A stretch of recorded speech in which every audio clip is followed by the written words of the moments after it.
Welcome to another episode of Charge the Line with Roger Narvaez and your co-host, or my co-host, Tony Perez here. Today we've got a really special guest, former firefighter and retired captain Lee Rogers. I'm super stoked to have him in the studio today. Captain Rogers, I never had a bad experience with him, and as far as one of the old Smokies go, this is a guy that has been around for quite some time, and he definitely has fought a number of fires and been in some shit. So it's cool to have him in here. And besides that, we kind of got something in common with the MMA. So he's not only a firefighter, he does officiate or judging, I guess you would say, right? Judging for MMA and boxing. And boxing. How long have you been doing that? Pros and amateurs, 32, 33 years. Yeah. It was funny. The union really got me involved in boxing. Way back when, this was late 80s, early 90s, because I'd been an amateur official since about 91, I think. And we used to support the Golden Gloves. Yeah. A big tournament every year amongst the amateurs, and the union would supply the medics. Oh, cool. And we would help out the ring docs. And so I was always up for volunteering for that. It was a fun night. We had the best seat in the house. Yeah, and absolutely. And had a lot of fun watching boxing, watching kids to grown men in the ring on the amateur side. As it turned out, a friend of mine from the old neighborhood, back in the day, he was an amateur referee, and he was telling me, "Hey man, why don't you come out? We need the help and all of that. Why don't you become a referee?" And I was playing a lot of softball back in those days. This was softball was 3 nights a week, and and I was on a baseball team on the weekends, and we used to travel. So there was just a lot, and I kind of saw that winding down. And so that's kind of how I got into it. So the union got into it. About 5 years later, I was lucky enough, 96, I think I turned pro, 96. And I did both of them for a while, 19 years in the amateurs, and then 20 still going with the pros, after 26, 27 years later. Yeah. So you did, because I know you've also actually been in the ring, right? Yes. Like you actually I'm a referee. Referee. Yes. Are you still refereeing? Yes. Oh, awesome. Yeah, still referee. Awesome. Yeah, we had in fact, our last time out, weekend before last, and I failed to mention, my wife Lucy is a judge. That's what's cool. She is. My wife Lucy was the first female judge in the state of Texas. Oh wow, I didn't know that. And she's an MMA and a boxing judge. And actually, Lucy works a lot of big fights. Sometimes she gets calls for big fights, and this is good for her. And she's I don't want to be prejudicial or anything, but she's an awful good judge. But we were in Port Lavaca for Tapper Scrap. Yeah. Weekend before last, and they put on a real good show.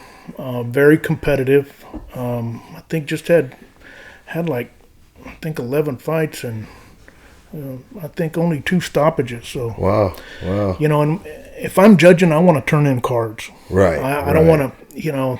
There was, the days, the fledgling days of getting an MMA program up and running. And, there a lot of people didn't know each other, and, henceforth you're trying to match fighters, and Right. and sometimes it's difficult, and sometimes, you're trying to get a couple of fighters together, and especially, you've done some promotions, and you've done some matchmaking. So, sometimes maybe you have a feeling about a guy, but you're not real sure, and you just figure, hey, I'm going to wing it. Hopefully we got a good, conscientious referee out there, and in Texas we do. We've got a bunch of excellent MMA referees, a bunch of excellent boxing referees as well. So that, but it's been really wonderful. It was something totally different than what my normal life was. Yeah, of, absolutely. back and forth to the station, and we've been fortunate enough to where it's allowed us to travel, and we've met some wonderful people. So, over the years, as far as boxing and MMA, combative sports, it's been great. Man, and still hope to stay with it for a while longer. And the cool thing is, everybody's always like, well, what are you going to do when you retire? And, I always tell the guys, well, I saw Captain Rogers this weekend, at a fight or whatever, so we know what he's doing.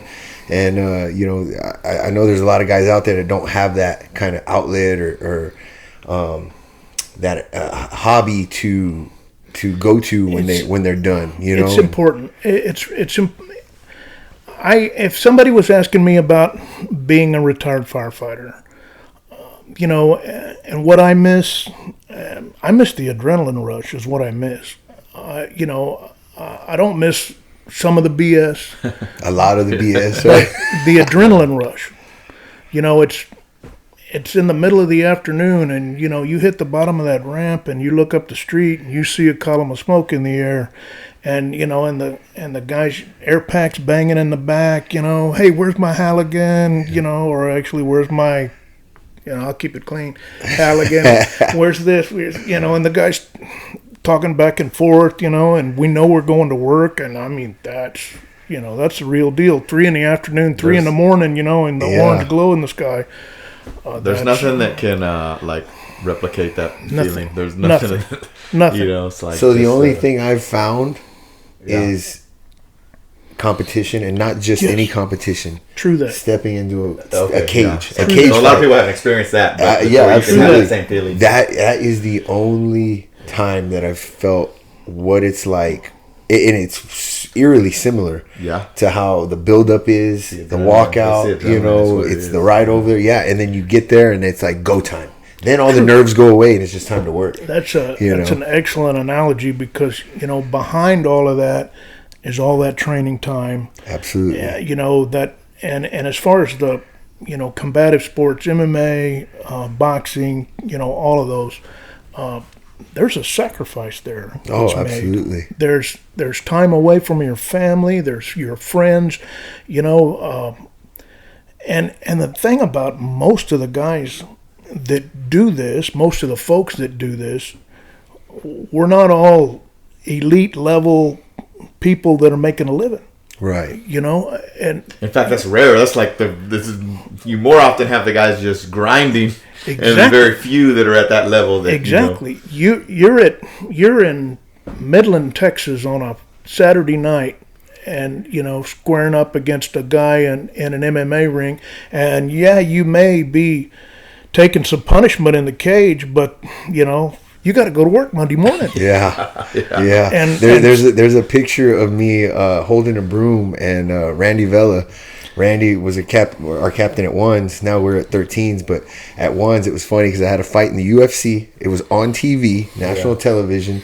I just won. It was on a Saturday night, and I made it back to work Monday, and we're at an accident scene, and I'm tailboard, low man on the totem pole, so sweeping up the absorbent. And he takes a picture with my brush in my hand, and he's like, from the UFC lights to this, so that's always a.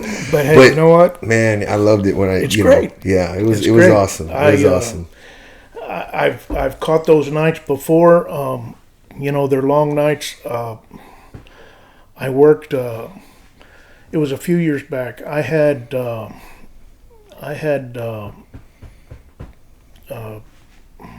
Gerardo Ramirez. Okay. And I had him in San Antonio, and it was on HBO Latin. And I had him and another guy, and I don't remember I had them in a main event. It was I think it was a qualifier.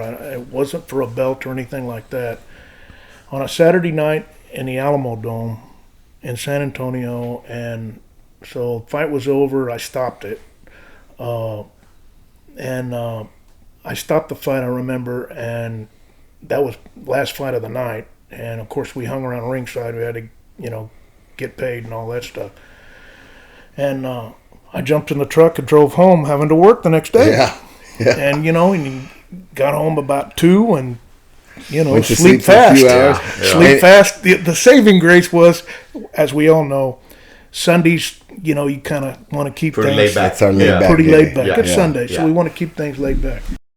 All right, so like we were saying, Captain Rogers, you like to come in early. Nowadays, me and Tony see it. We got these guys that are 801ers, and it's like that was actually going along with one of the questions that I had for you is obviously being in the service as long as you were. I'm sure you saw a lot of changes, both good and bad, right? What do you think as far as our standards? Do you see them going up or going down in reality? And we like to keep it real here, and you're retired, so you say whatever the hell you want. But when it comes down to it, what are some of the things that you started to see that kind of weren't allowed or were looked at as like just shit you didn't do? And I'm going on 6 years now, and so I haven't been in the station much. Occasionally, I run across old firefighters, Right? HEB and funerals. Yeah, those are 2 spots that you. That's where we see each Those are other. the hangout spots. HEB and funerals, and so there you go. I see those, but we can't help but talk about the job. And there's been a couple of times where I've been at the ballpark. I think especially at the ballpark. And maybe a younger guy will come up to me and, shake my hand and tell me, "Hey, Captain Rogers."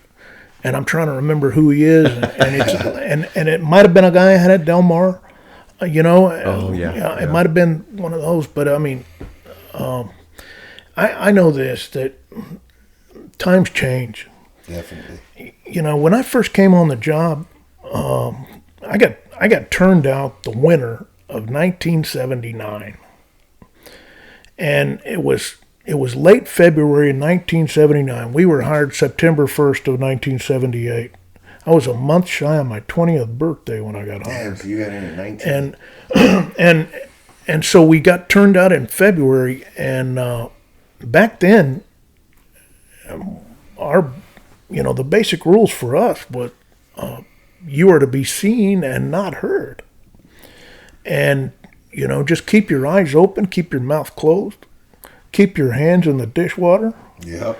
And you're gonna be okay.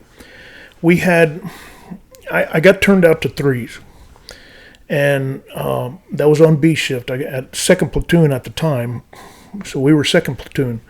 Was threes still where it is today? Yes. Back then. Okay, Yes. So off. Yes. We had Snorkel 85, which was a trip, man. We had Snorkel 85. We had Engine 3, which was about a 1965 B95 Mac that we rode tailboard on. And we had Squad 3, which was a brand new American LaFrance 1,000 GPM pumper. And enclosed cab, all that, semi-enclosed. And that was Squad 3. Back in the days, during the squad companies, we had Squad 1 and we had Squad 3. They started out, I think, 76 or 75, 76 when they put Squad 1 into service. Squad 1, basically, they were out of 6s at Louisiana and Swanner. Okay. And their job was, they made every regular in the city. And so you could imagine what a lot of fun. Yeah. But more often than not, these guys, they'd get toned out, off they would go, and pretty soon get turned back and probably have to go stand by somewhere or head back to the station. And of course, some of that stuff would get old at 3 o'clock in the morning. But it was, those guys used to crack a lot of jokes because they said they're going to a fire and they'll pass the station and the guys are out on the ramp waving at them, And so what was the concept of the squad? Was just an additional engine company that was staffing. Okay. Staffing. Yeah. It was 4 people all the time, and it was staffing. So then they came out with Squad 3, left it at 3s, and at the time when we were turned out, we had an older firefighter that they kept there that was legendary, and that was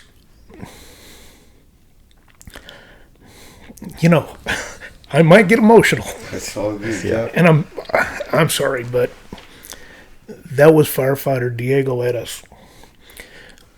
He was affectionately known as the Caballo. The Caballo.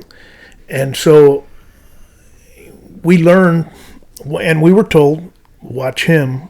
If you're half as good as what he's doing, you're going to be okay. And he was a great man. We all looked up to him.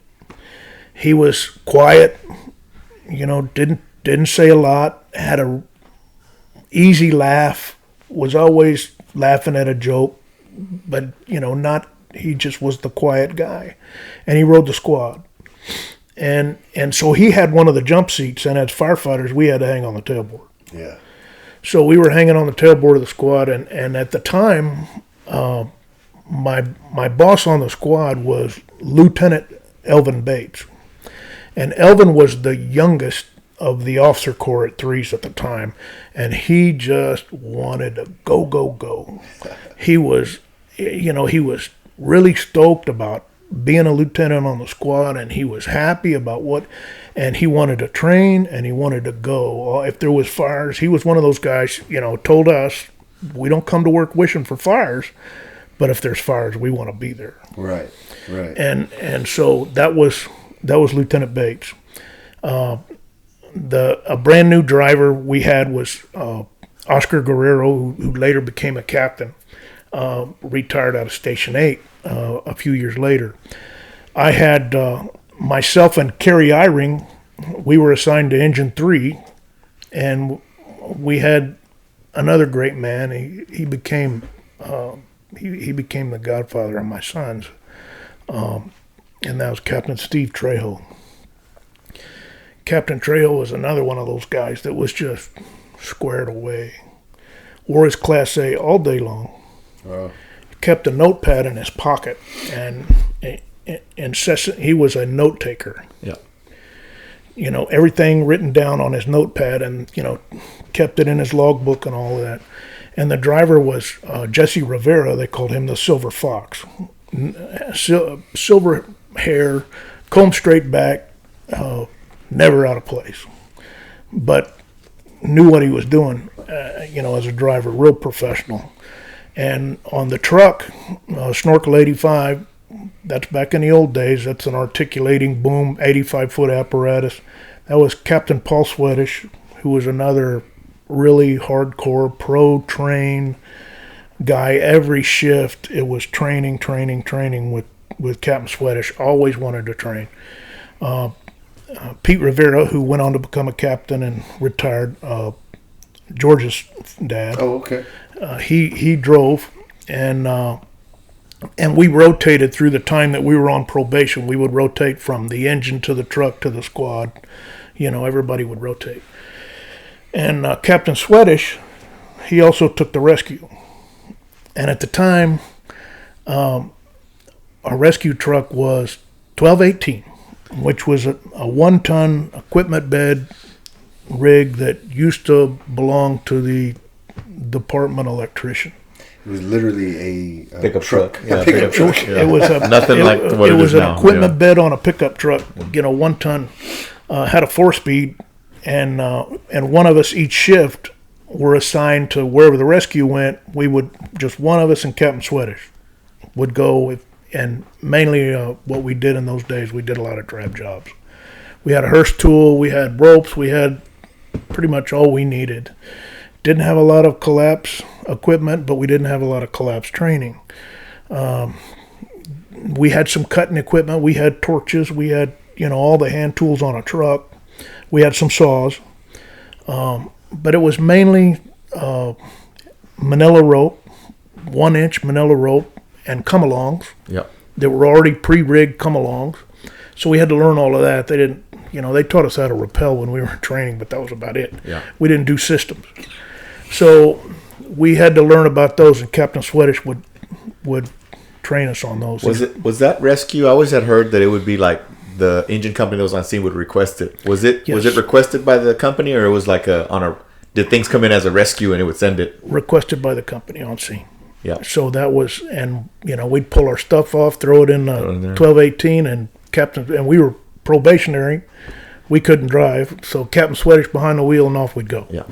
All over the city, anywhere in the city. Anywhere. Could be in the county too. Yeah. And it was just, that kind of thing. A lot of trap jobs. Yeah.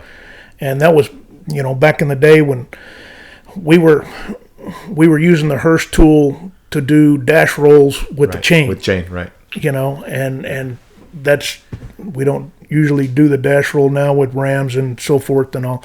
And so we were doing dash rolls with chains, which was always really, really interesting. Now the funny part about that was we could be out on a fire, and chances if 85 is at a fire, usually one of the rigs from sevens, and they had at the time it was engine 7 and Snorkles 65, they would move those guys up to 3s. They knew nothing about the rescue. Right. And there was a time or two where the guys from sevens or a couple of guys from sevens would pull up on the rescue, and it was like, yeah, here you go. Yeah. Like, we're here. Yeah. We're here, but we don't know. Right. So we had to figure it out. Here's a war story. Mitchell Poe and I, the late Mitchell Poe, he was one of my classmates. We were on the medic unit together at TENS for a little while, and we pulled up on a trap job at Greenwood and I think pretty close. I think it was pretty close, right there in front of that elementary school there. Crockett. Yeah. Yeah. Or Garcia. Garcia's like a Galahar. Crockett. Yeah, Belton. Yeah, Crockett and Belton. Belton and Greenwood. We're there. Yeah. Turns out it's a trap job, and the guys at 3s, they were out on a fire, and so 2 guys from 7s, it was the driver and the captain from 7s that were standing by at 3s. They show up in the rescue and get out of the truck and pretty much throw up their hands like, what are we going to do? And Michelin, and so Meditan's doing the rescue. My time at 3s, I've had a pretty good idea. I said, hey, we got to do a dash roll, know.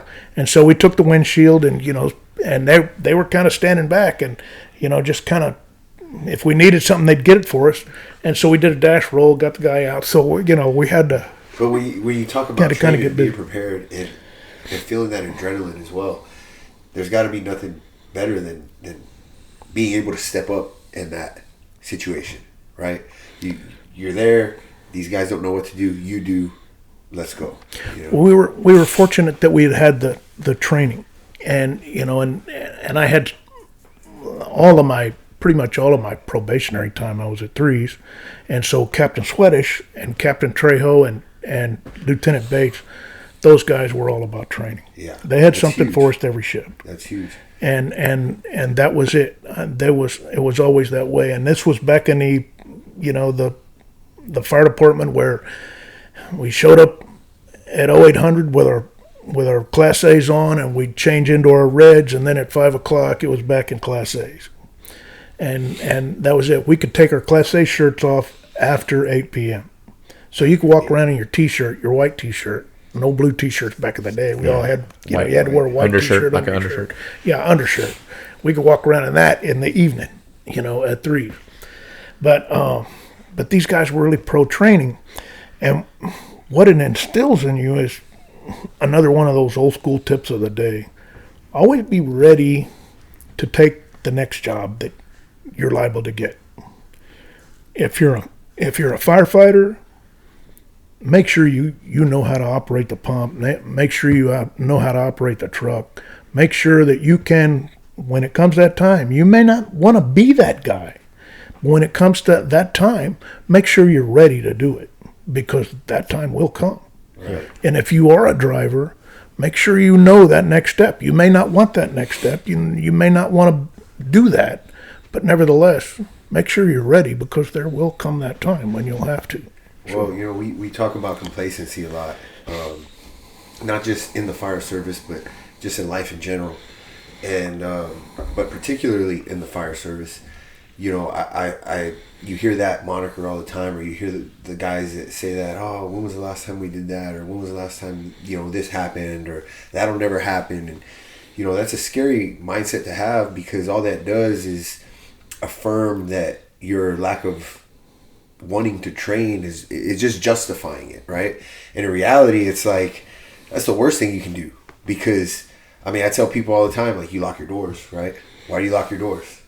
Now, people aren't just going house to house and, you know, murdering and robbing people every day, but it could happen. And if it does... Yes, that's why you lock your doors. Exactly. That's why everybody's investing in cameras, and, you know, you can see what's going on in your house on your cell phone. It's important, and this is what it is. During that time, we were instilled in that training approach. And they also, Captain Trejo in particular, he had a way of making it fun.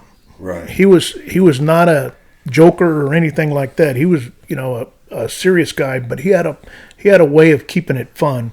And one of his philosophies was, and I took it with me the rest of my career, he said, don't ever worry about making a mistake while we're training, because it's not a mistake. He said, we're learning. He said, we don't make mistakes. He said, we learn how to do things better the next time we get that opportunity. And I looked at myself as a young kid riding a tailboard on engine 3.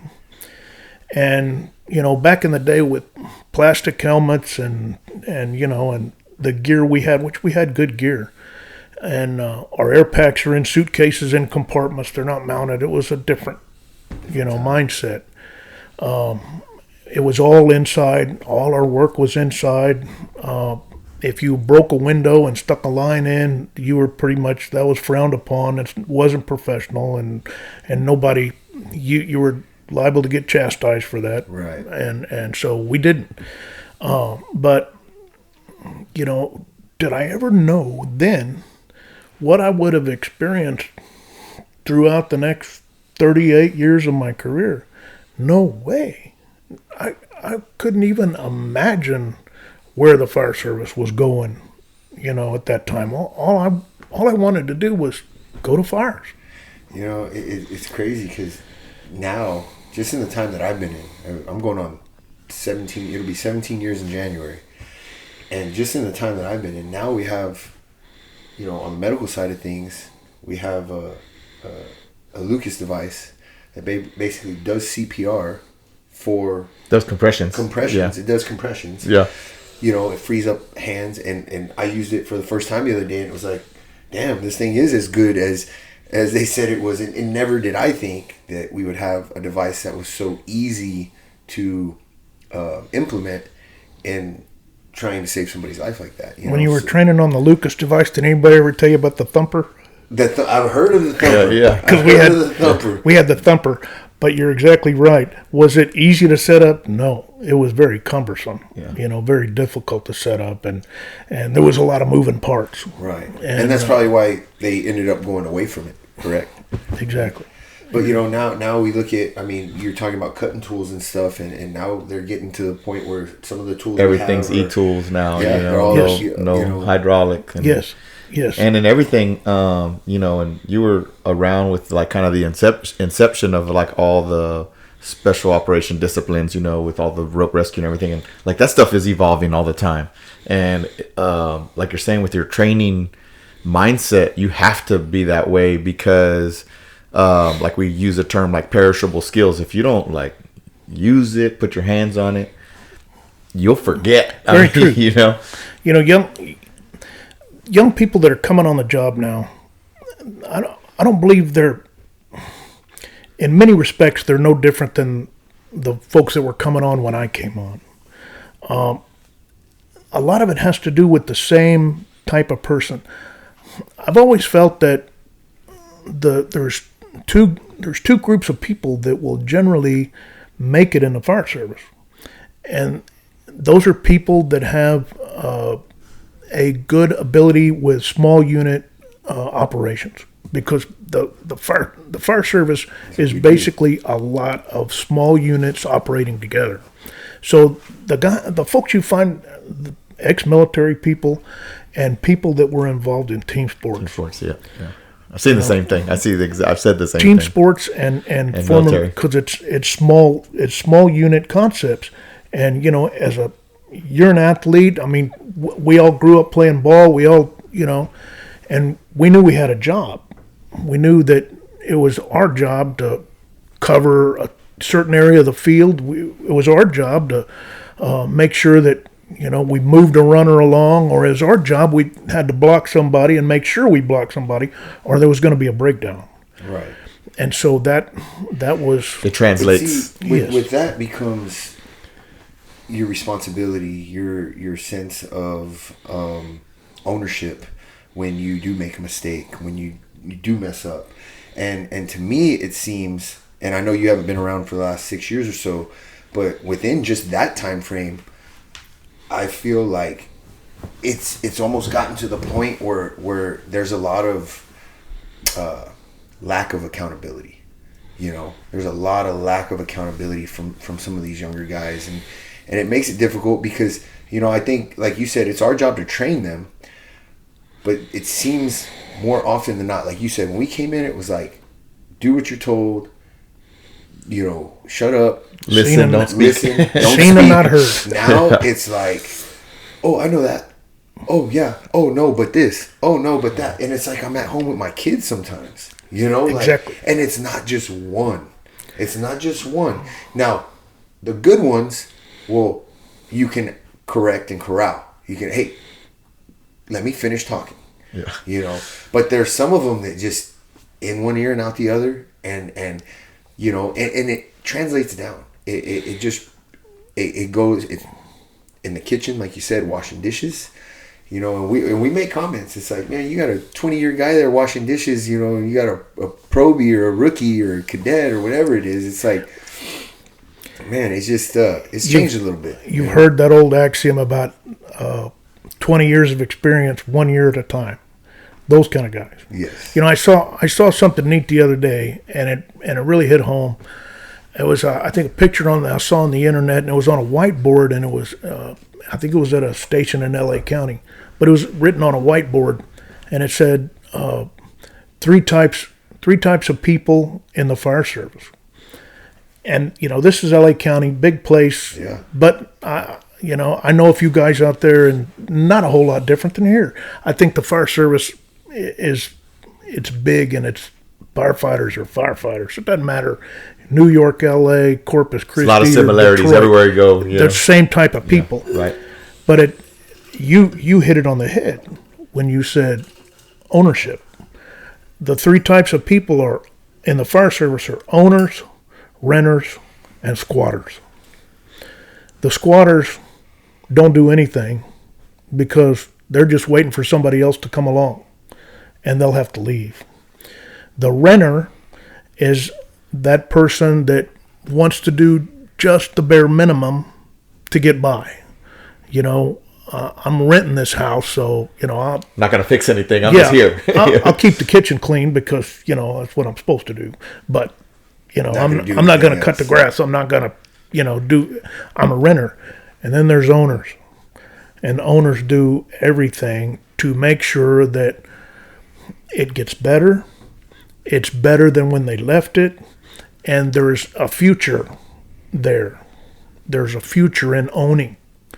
And I saw that, and I went, wow, whoever came up with that, and so, man, owners, renters, squatters. That's a good one. I hadn't heard that before. That rings true. I mean, it's just like you explained it right there. It really does. It does ring true. And you can in your head envision, those categories. I can just, in my head, I'm already just like throwing people into which category do they belong to, right? I can just see the faces in the category. Put them in the right box. Yeah, I mean, it's just the way you described it. I mean, it's well, and I think when we're young, we don't realize the impact that that we have or the impression that we leave on people, because now I consider myself somebody that's going and trying to do above and beyond. I'm testing to try and make captain, and I really am, trying to be that guy, right, for my crew. Was I always that guy? No, I think I was probably a renter for a long time, and in that sense, I mean, I got complacent with just being the tailboard, just doing what my check offs and just doing my part. You're meeting the standard, but I you're was not going meeting the above. standard, but I wasn't researching. I wasn't studying my craft. And I did that for a long time. And somewhere along the way, it just the switch flipped. And I think that it's important for these young guys to realize that, man, if you're gonna be a squatter early on in your career, that's gonna follow you no matter what position or rank you obtain. And Exactly. You see it with guys that are squatters, and they promote, because let's face it, our promotional exams are take a test, study for a test. You got to study your ass off, and it's not easy, but you can have somebody that's not really that well versed in actual firefighting skills obtain the rank of captain by just dedicating 6 months of their time to studying books, right? True. So I think these guys gotta remember that. At the same time, I like what you said, because you hear all these horror stories of how hard it was back in the day, back in your time, and how hard the guys were on the cadets and the probies, and I think that we have to understand that as leaders, we need to teach, right? And we need to make ourselves available and make ourselves approachable, Exactly. by these guys, right? Exactly. Because I know captains that first day somebody's on the job, they check out the truck, they check out the bags, they come in, and first thing is, you check out the bags? Yes, sir, I did. Well, go get me this, and out of the trauma bag. Where's the decompression kit out of the airway bag? And they come back, or they're like, I don't know, I thought you checked out the stuff. And it's purely, they're setting these guys up to fail from the start. And that's something that as mentors, as veterans, as captains, we really have to hone in on and focus, and not present that kind of atmosphere. I was a lucky guy coming up, because I was fortunate, and excuse me if I get emotional now, I was fortunate to work for some outstanding company officers through my time. And you learn something from those people. And there was times when, I had somebody that might have not been the best company officer, but I learned from him. Yeah. Because it's important to learn from those that maybe aren't so good as it is to learn from those that are good. He talks about that all the time. Because you learn, even if it's just what not to do. Right. Which can sometimes be more important than what to do. Yeah. So I was lucky with that. When I left Threes, the phone rang one day, and it was the district. We called them district chiefs back then. They're battalion chiefs now. But the phone rang one day, and it was the district chief, and he said he told Captain Trejo, send Rogers to 12's next shift. And I went, oh. Rogers, next shift you go to 12's. You'll be there for a vacation period. And I was going to ride the box, but it was 12's. And I was like, yes, sir. And I was going to be at 12's, and at the time, 12's is out in the middle of the country, and when you're at 12's and there's fires that are working in the city, you're hearing them on the radio, but it's like you're in a different country. Yeah. And you're thinking, will we ever get there? No.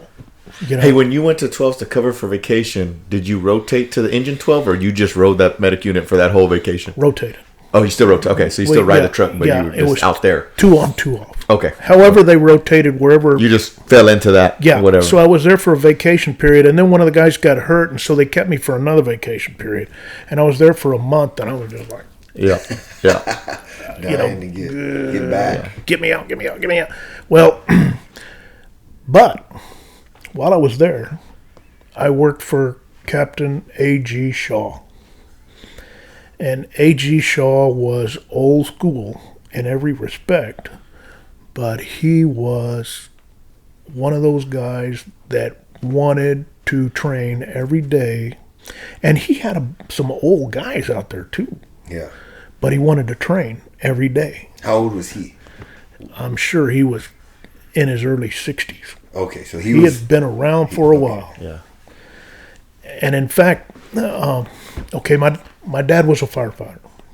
And I remember on Saturday morning, he had a routine when I was a kid where if he wasn't working on a Saturday, we'd get in the truck and we'd take off and we'd go 2 or 3 fire stations and visit his buddies.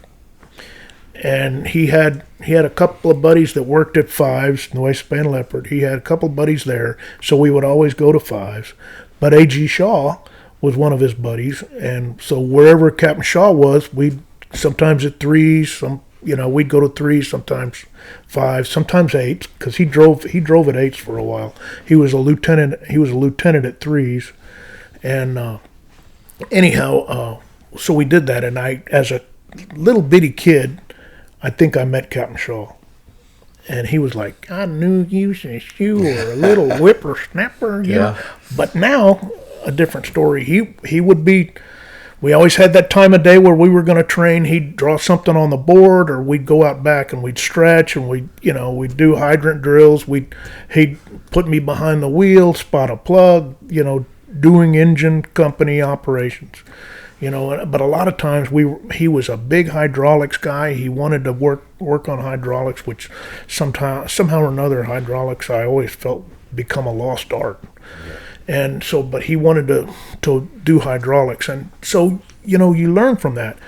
We had a very aggressive young driver in Abel Polito, who later on became a battalion chief. Promoted to captain, then lieutenant captain, and battalion chief. I first met him on a side job. I worked part-time at Best Products on SPID. I was a warehouseman. It's where the Channel 3 News is now. It used to be Best Products, right? Best I remember Products. that. Yeah, Channel 3 News now. Same building. Big old building, yeah. Yeah, I remember that. and I was a warehouseman there. And I worked part-time there. And Rick Trevino worked there too. Okay. And so we were working together, and Chief Polito, he was a firefighter at the time, rode tailboard at 3s. He worked there part-time. So he would come in and, we're working in the warehouse together and all this other stuff, doing what we did at Best Products. It was a good job. We got to run all the time is what we did at Best Products. You ran. Right. And it was good. So, and he would always tell a war story or two about, what they had overnight, a little fire here, whatever. And, the wheels started turning. Well, he had made driver, and he's at 12s, and they sent me out there to ride the medic unit. My first shift on the medic unit was with a really, really good man, Larry Oliveras. And he was a real good guy. Taught me a lot about what our responsibilities were, and in 12s it was back then we moved up a lot. Seems like you had a lot of help from the guys as far yes. as like wanting to teach you the right way instead of just like chastise you and dog on you. The mindset at the time, and I think back on it, the younger guys, they were all Vietnam vets, and the older guys, the chief, the leadership, the chief level people, they were all World War II vets. Wow. And so, my dad was a World War II vet, and when I got hired on, he was an assistant chief when I got hired. He was an assistant chief of C shift when I got retired. When I hired on, but he's a World War II vet, and most of the other, guys that were wearing white shirts, they were World War II vets, and the younger guys, the guys that were breaking us in, they were all non-vets. And so I had non-vets in my class, and so we'd have a breakout at the drill field or something like that, and you'd hear those guys talking about how they were here and they did this, and I wanted to be the fly on the wall just to listen to what they had to say. So I think it was part of the nature at that time, is the older firefighters knew that they were supposed to bring the newer firefighters up. And I think if that mindset is missing today, that's something that really needs to be worked on, to reinstill that. Not just hazing. Right. You know, I mean, hazing can be a bad thing, but it's also a way to bring somebody in. They always told us, hey, if they're not talking about you, that's when you worry. Yeah. Exactly. You know, if they're busting on you all day long, you're good. Yeah. But if they're that just ignoring you. But if that stops, that's if when that you ever gotta stops, worry. then you need to worry. Yeah. Then you're doing something wrong. Yeah. And so that was these guys. You know, I still had that keep my mouth shut, watch and listen. We had him. We had Charlie Rogers out there. We had Robbie Shoemake, which he left to go to the refineries, but another guy that was really squared away. And Victor Hernandez, that was Chief Mike Hernandez's brother. Okay. Victor. Victor was old school. Victor was one of those guys where he'd walk in the room and everybody knew he was there. You know, he was one of these guys always talking, but, you know, he worked at a wrecking yard in his days off, and so he knew what hard work was all about. Right. So you listen to him. And that month that I was at 12s, even though I knew I was missing going to fires in the city, I was still at 12s and I was still learning. Right. So that was the good thing about it, you know. And then I got lucky enough to go back to 3s for a little while, and then an opening popped up at 10s.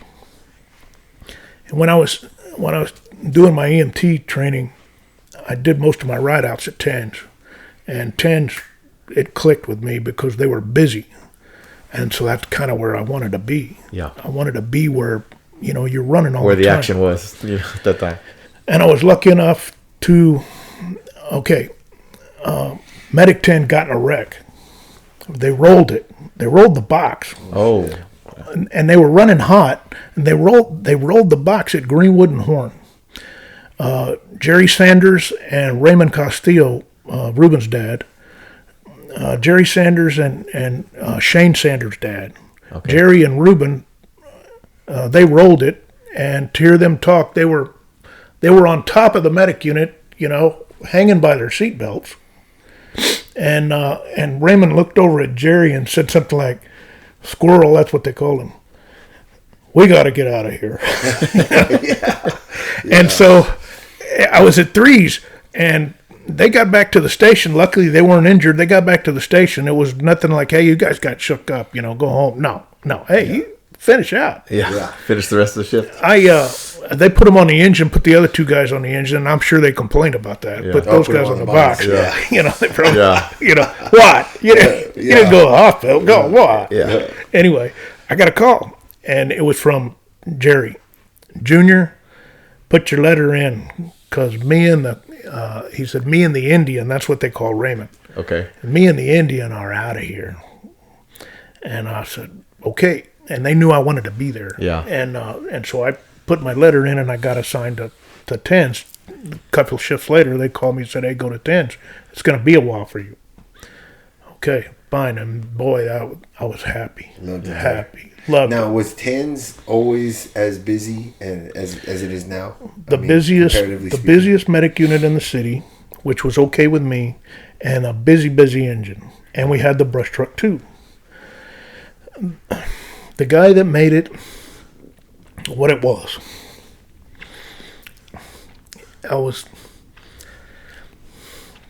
Captain Carlos Cantu, Eric's dad. He had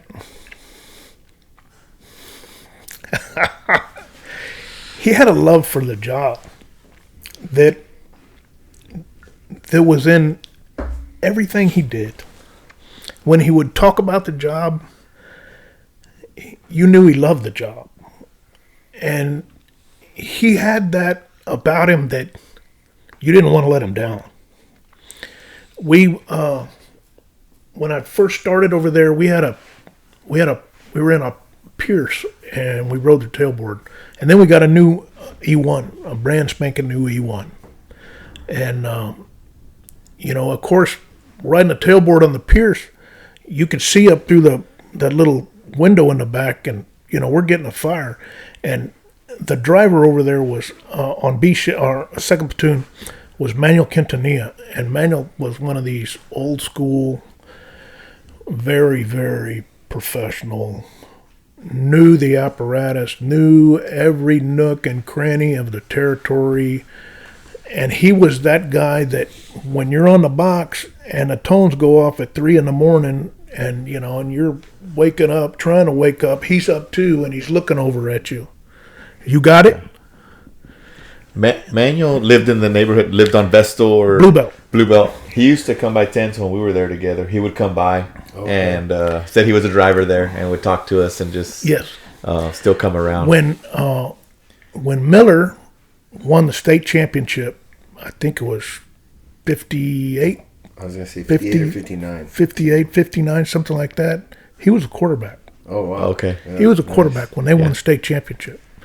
And anyway, but he knew it.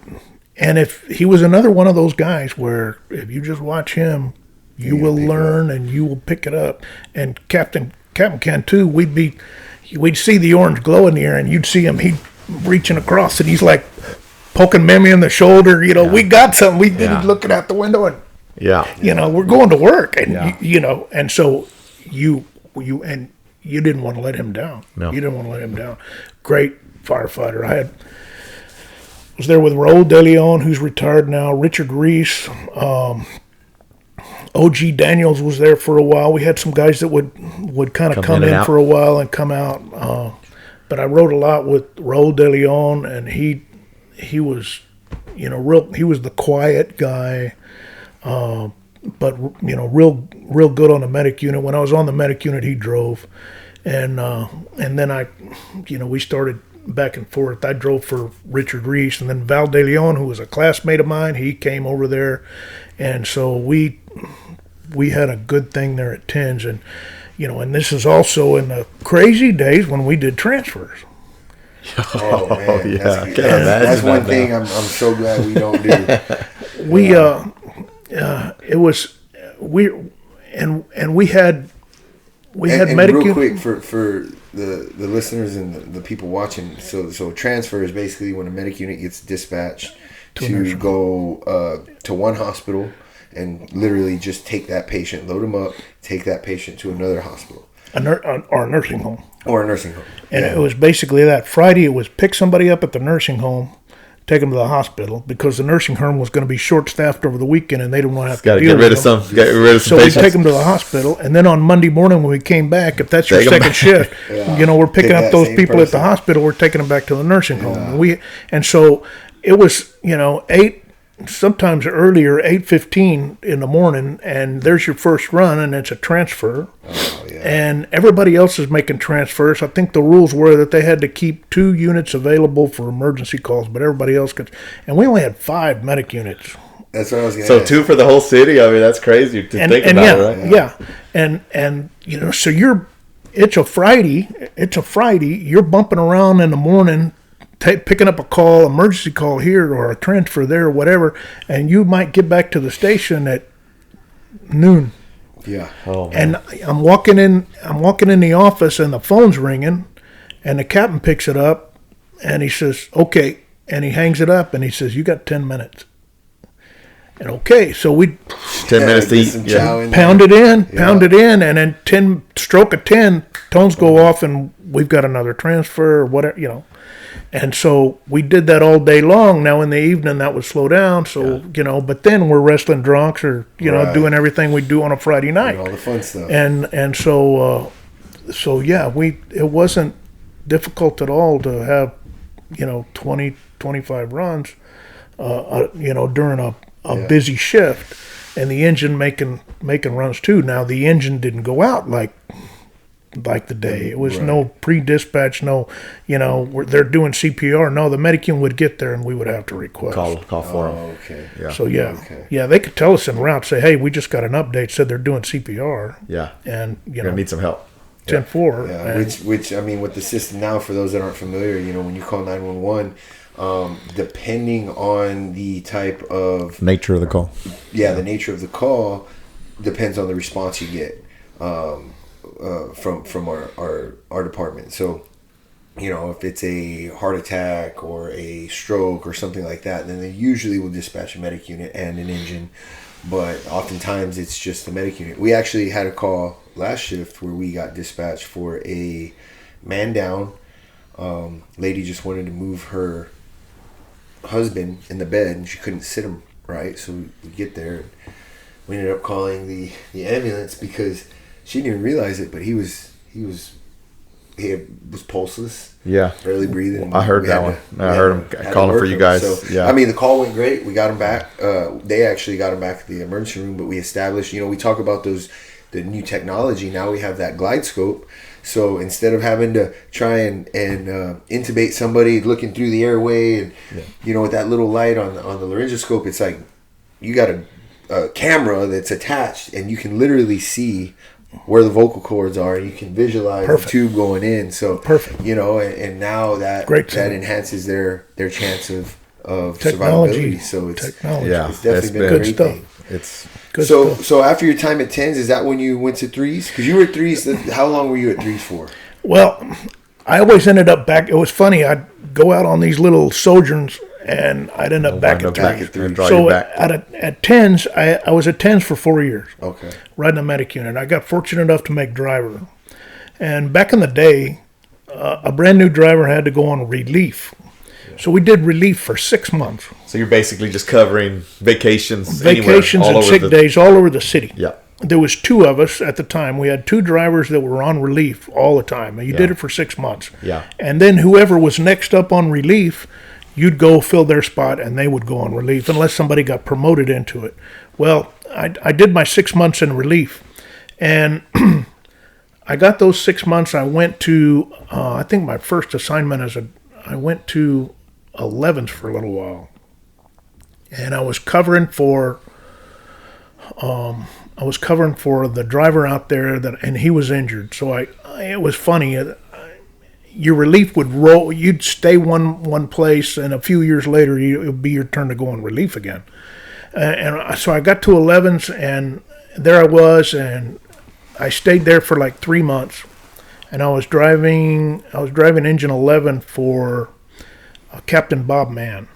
And at the time, we had engine 11 and engine 1101. And we had a lieutenant at 1101s, and that was Lieutenant Jim Young. And so I'm driving for Captain Mann. That was a Seagraves 1500 GPM pump. And so that was a learning curve. Engine 3 was not a 1500 GPM pump yet. So that was a learning curve. And Captain Mann was the quiet type, the very quiet type. Squared away as a firefighter, he was just very quiet around the station. And wasn't one to train a lot. Figured, hey, this is your job. You need to know it. At fires, he was unbelievable. He was a true smoke eater. I mean, just legendary. The man was 6'4", 6'5", maybe about 175 pounds. Oh, wow. So he was skinny. Like a beanpole. Yes, yes. Could play guitar beautifully. I learned that later on about him. Well, I was with him on engine 11, and then I went to 85, 65. I went to 65 They had gotten a new truck at 3s. So 85s went to 7s. They relocated 85s to 7s. 65s went into the reserve. So I went to 7s after that, and I was going to hang out there because their driver got injured. Paul Rodriguez, he got injured. And so I was driving for Captain Weldon Walker.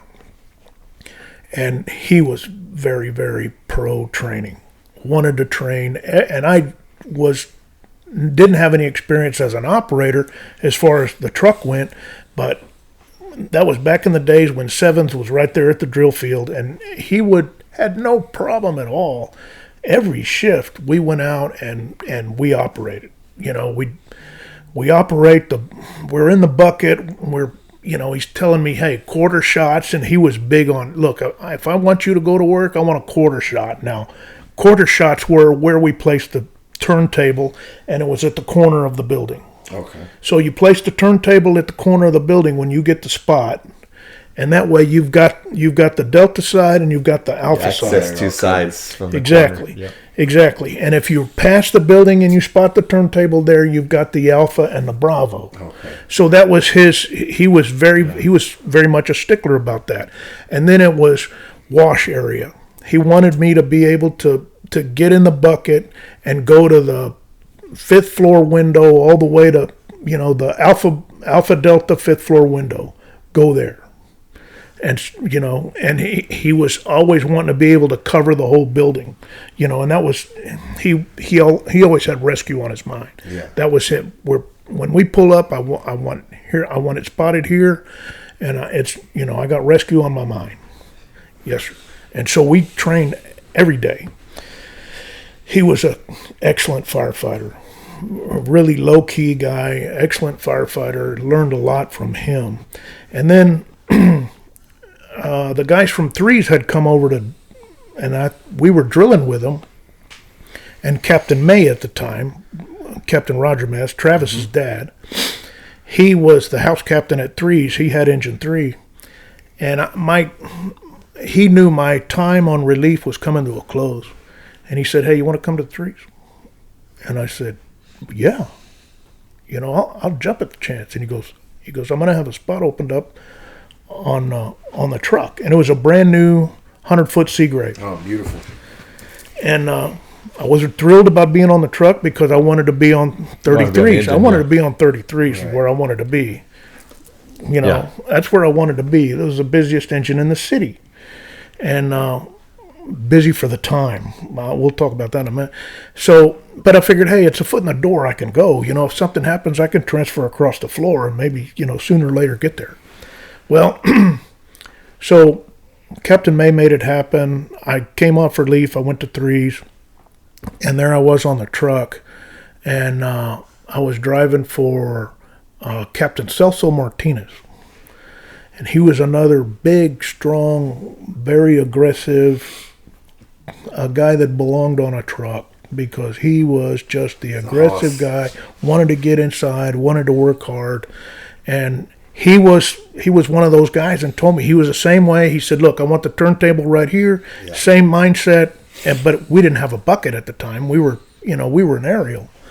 And he said, "I want the turntable here. I want to, be able to cover." And he said, "But look," he says, "if we spot and you're not going to go to work," he said, "I want you in there." So that was great with me. Yeah. So I got to bunker out. I got to drive, got the best of that world, and I got to bunker out and I got to go work. Yeah. So, I'd always come off with a 4-foot pike pole, and that was another one of those old school tips of the day that I learned from him and a few others. Captain Martinez was one.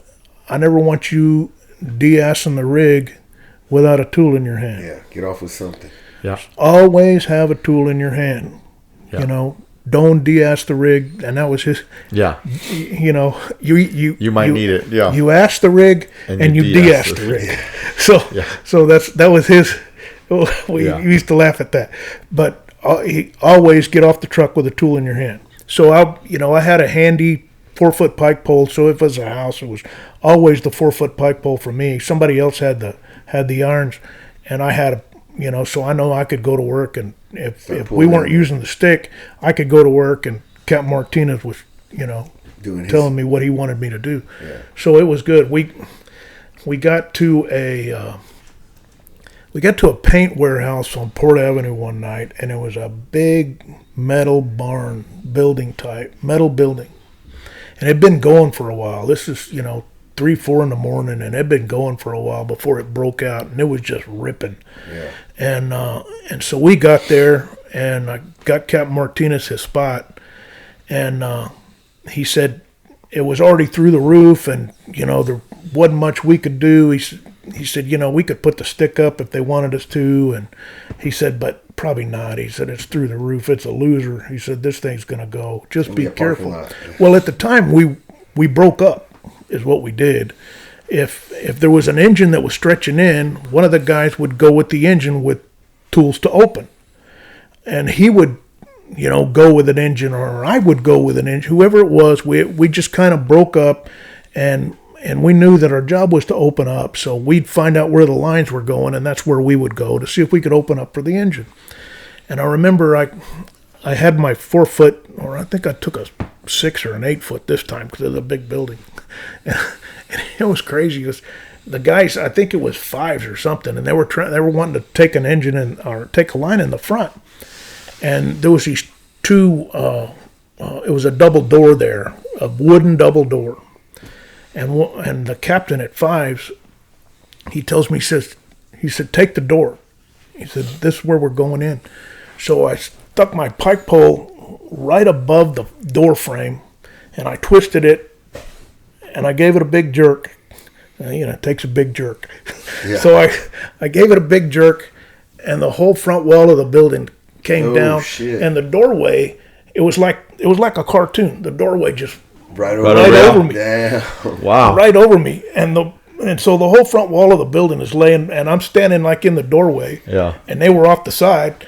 Nobody got hurt. It was all good. And I looked over at the captain. I said, "Is that okay, Cap?" It's opened up. Yeah. And there we go. Yeah. And so, funny stories like that happen. Yeah. But I had gotten back to 3s, and the rest was history. I never left after that. A few years later, I had to go on relief again because this is what happened. It would rotate through. So, and then there was the old days with 15s where everybody had to do a turn at 15. Oh, okay. And that was a 6-month gig. Oh, wow. Man, So it became my turn to go to 15s, and I was like, oh, no. So I was at 15s for 6 months. I drove the engine at 15s for Captain Mendez, and we were just engine in the box back in those days. We were in the lean-to there at the country clubs, living in the trailer. It was like being at the deer lease. Oh, wow. And the station wasn't built yet? Wasn't? Okay. No station yet. We had the lean-to where we backed the engine in, and I was there in the winter. Oh, man. And it was desolate. I think we made like 6 runs in 6 months. Wow. I was going. Yeah. It's unheard of now. Chris Hooper, our sheriff, he was still with the PD in those days, and he was the patrol officer on the island, and he was a long time graveyard cop. Oh, okay. And every once in a while he'd call the station. Hey, you up? Yeah. Okay. And it would be 1:00 in the morning. He'd stop by the station, so we'd sit outside and drink coffee and talk. He was a buddy of mine with softball. Yeah. And we became good friends over the years. And anyway, he'd stop by, but it was quite an experience being at 15s. It was. So it was. How many years? Because you did total of 40? 38, 4 and 8. 38. Okay. 38. Yeah, I drove for 8 years. Okay, and then so you were a captain for how many years? I made captain in 91, okay, and I left in 2017. I retired in 2017. Yeah. So I made officer in 91. I think that was my third try. 26 years. Third try. So those promotions back then, it wasn't lists of 10. It was lists of 1 or 2. It was very, very, very competitive. Yes. The list I made captain, we had a competitive list, and this is another. When you talk about the younger guys, I made it a practice that I tried to read some type of study material every shift for the next step. So I would try to read a chapter. Now, we're at the station and we're busy, and your mind is always on business. You can be asleep, but your mind's still on business. There's no, you have to just discount the sleep you get at the station because it's not sleep. Right. That needs to be. Your mind is always twisting business. Well, everything I read, I thought it would help me, but, I was still at the station. But I tried to read a chapter every shift throughout the years, and then they would post an exam, and if I was going to take the exam, I kicked it up. And so during that, and they used to give you 2 months, and post in it, and then the test would be 2 months later. during that 60-day period, I went at it every day. Yeah. And I knew at the station I would try to stick to my study routine, but I wanted to discount it because I was at work. Yeah. So my routine was always got off in the morning, went home, took a shower, cleaned up. At 1 o'clock in the afternoon, I was in the books. And I was in the books all day. Lucy would leave me alone, lock me in a room, and I was in the books all day long until 5 o'clock. 5 o'clock would come around, shake it off a little bit, have some supper, watch the news, whatever, and then at 6:30, I'm back in there, and I'm back in there until 10 o'clock, and then 10 o'clock shut it down. That's enough. And the very same thing next day. That was your routine. Yeah. That was the study routine. And it took a while. So I learned that with adults learn through repetition. Right. It's not like when we were kids and we could, the gifted or do. Andy Cardiel is a gifted guy like that. He's one of these type of guys, retired now. He retired as an assistant chief, fire marshal. He's retired now, living up in San Marcos area. Working for City of New Braunfels. He's the emergency management director for City of New Braunfels now.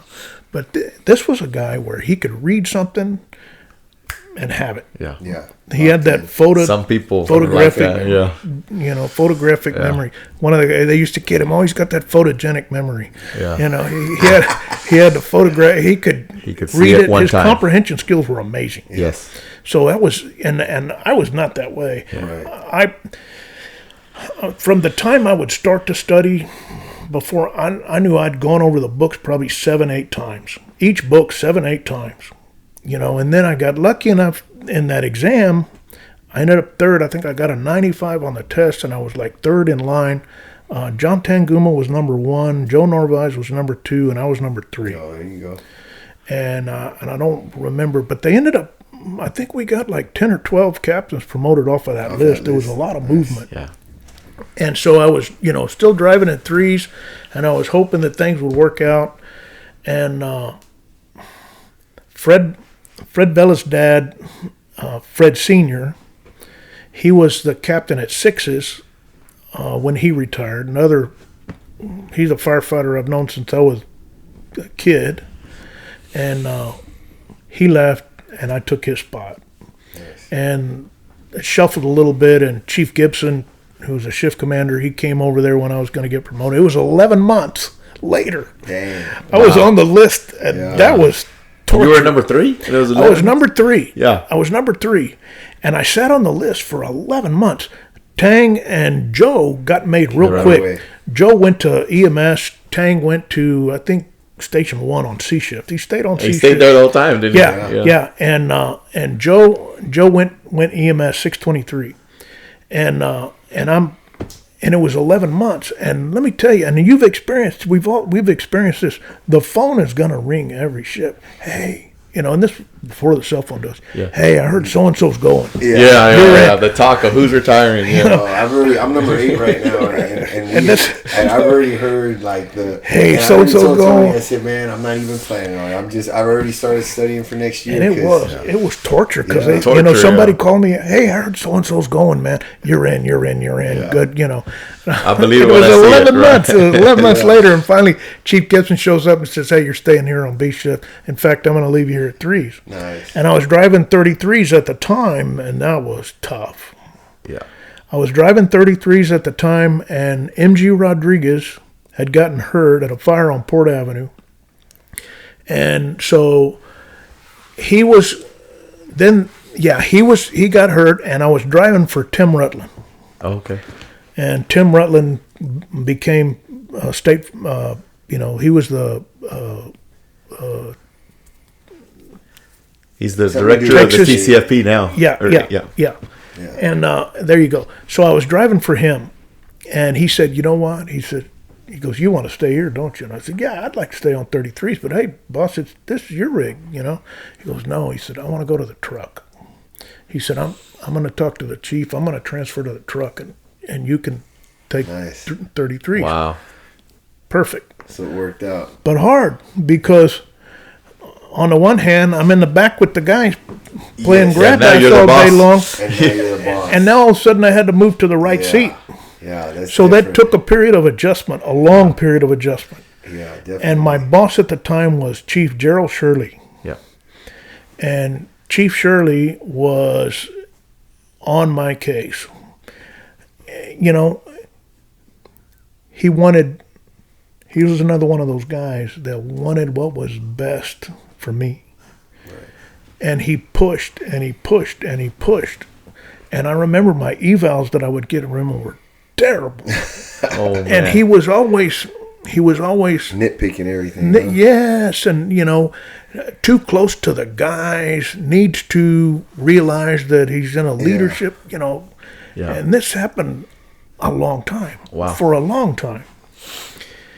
And then I remember things started as time went by, and it took years. I worked for him for a long, long time. I worked for him for probably almost 20 years. I worked for him.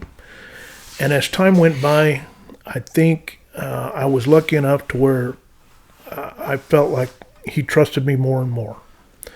And I think he knew what we were there for. If he was ever in a tight spot, you have those guys. If you're ever in a tight spot, Yep. you know who you can count on. Yep.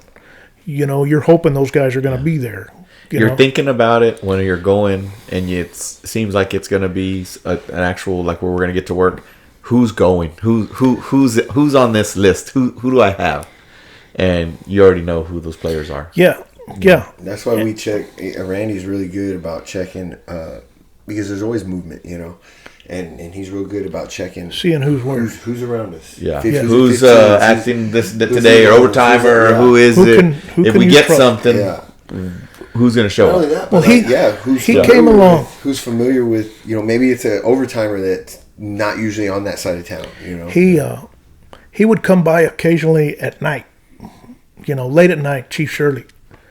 And he'd pull up and hey, let's go for a ride. Okay, Chief. I'd hand my radio off to Speed Check. Yeah. And Speed Check was driving us. Yeah. And I'd hand my radio off and I'd jump in the truck with Chief Shirley, and off we'd go. And we'd drive around, and he'd talk about, what so-and-so did. Yeah. What You this got all guy the did. gossip. Yeah. And so I guess he wanted to vent, and Yeah. Yeah. And then there was those times when, and he taught me a lot too, it's phone's ringing, and he was one of these guys that didn't sleep a lot. Yeah. He didn't sleep a lot. He was, he would make. He was up a lot of times. Yeah, he was up. He was at places before we got there. Yeah. Yeah. He was already there. We got one. So of those. he was up. The phone would ring at 3 a.m. Hey Lee, are you alone? Oh, yeah. Yeah. I mean, it's 3 a.m. Yeah. Guess what old so and so did? And so he'd start telling me Tell a another story. And so, and so I think after a while he got to trust me, and so that was good. It's that relationship over the Yes. years that that you build, and it the worked. trust that It worked both ways. It worked in. Yeah. I think, man, we're coming in and winding up here, but I think we're gonna have you back, man. Seriously, We're like we could probably halfway sit through here your for career. 4 hours, I but can- one thing I do want to say is, first of all, I want to thank you for taking the time to come here today, and secondly, I want to say the way that you talked about those guys, those individuals that love the job, and seeing you get emotional over all that stuff, I can see your love for it. And when I think about you, and I hold you in a very high regard as a captain and somebody that was aggressive and took care of his guys. And I had the luxury to work with you a few times over time and things of that nature. And I just want to thank you for your service for all the years and for laying the foundation and being a great example of what it is to be a fireman. Because I feel like we're at a time right now where it's sad to say, but I feel like good firemen are becoming less and less. And I don't think we're at a lost point yet. I just think that we need to realize that and kind of step it up. And I say we, I mean my generation of guys. I think you're right. We get these younger folks, and the most important thing we can do, like folks did for me all through those years, was just be the example. And, you know, you don't have to be loud. You don't have to push. You don't have to do any of that. It's just, you know, watch me do what I'm supposed to do. Your actions, right? And it's all about action. Yeah, it's all about action. Leading by example. And, you know, and the bottom line is we take care of each other. Yeah. You know, I'm retired 6 years now, and we have our network, and we talk to each other. And, you know, another thing else, and maybe we can get into it next time, was, you know, the cancer thing is going around. Yeah, we did want to talk about that. And we talk amongst all the old guys that I talk to, and we're talking about people all the time. And we definitely need to, because there's a bunch of different topics that I want to get into, and I'd love to. You know, unfortunately, we're a little pressed on time today, but hopefully within the near future here. Well, I'm we'll honored to be here. We'll end this with episode 1 to be continued. There you go. Right? Okay. But well, Lee did have. I had prompted him to have some tips of the day for us. He already mentioned a few, but did you have anything else that you wanted to share? I mean, because we're just talking about, you know, just being a new firefighter, or just, you know, even for guys that are out there already. That, you know, I learned this late in my career, and it's one of those tool things. As a company officer, and I've got a bunch of them. I got a list of them. Yeah. We talked about don't get off the truck empty-handed. That's big time. That's a good one. Yeah. What was really important to me, I kept a laser pointer in my coat pocket. And the laser pointer came in handy off the charts. And it was simply because if we're in somewhere and we need to overhaul, you know, we need to open up a ceiling or something like that, I could get my laser pointer out, and I could point to it, and I could tell them, hey, let's get that corner. Let's get that corner. Yeah. And there it was, and they could find it. Nice. And so I learned that. See, I've never seen it, so that's definitely. I kept one, and there's a bunch of them out there. You can kick it up and get one, like, you know, you can mount on your rifle or something like that, or you can get a little Larry light for about $20. Yeah. And that works. I real quick, one of my buddies, Dave Rolandini, used to pitch for the Hooks, and we got to know each other when he was here with the Hooks. He was with the Hooks when they won that was 2006 when they won the league championship. Oh, nice. Anyway, he was traveled around a lot as a kid. You know, his dad was a retired Marine. Well, went to Oklahoma State, hooked on as a pro, was here with the Hooks, and that year that they won the championship, he was hoping to come back next year, but he wanted to come back AAA, and it wasn't in the cards. No. He went home, which his wife and all that, Broken Bow, Oklahoma, and he hooked on there. Well, while he was here pitching with the Hooks, we got to know each other a little bit, and he used to come to threes after the game at night. The game would be over if we were on that night. He'd come to threes, and he'd ride out with us for, you know, a few hours, 3 or 4 in the morning, you know, and he's still with us. And it was like, hey, I'm bailing. I got to go sleep. And so, you know, he goes, So now he's recently got promoted to captain with Tulsa Fire. Oh, wow. Okay. And he, you know, I bought him a laser pointer, and I Perfect mailed him gift. a laser pointer, and I said, "Hey, here you go, man. I'm gonna definitely look into that." So. Yeah. Well, Cap, we appreciate you coming by, man. Honored to be here. And give the missus our best. I'm sure I'll see you out there in the MMA scene, and if not, you know, we'll definitely bring you in here. And you know, I don't know if you're a drinker, but me and Tony have I have a whiskey collection, a pretty big one. So I don't know if you are, but if you're up to it, maybe we can do a night show and have a couple sips of whiskey there. There you go. So, I do enjoy the whiskey. Oh, very nice. And there we you know go. what the plan is for next time. Wonderful. Well, thank you guys for tuning in today. T, you got anything left to add? No, just thankful for you being here, Lee, sharing those stories. Some of them I'd heard, a lot of them I hadn't heard, and so that was great. It was an honor to be here. All those names, you know, all those Look guys. forward to the next one. Yes, definitely. Well, we appreciate you coming in, and to everybody out there, thanks for tuning in. Until next time, don't forget, charge that line. Wonderful.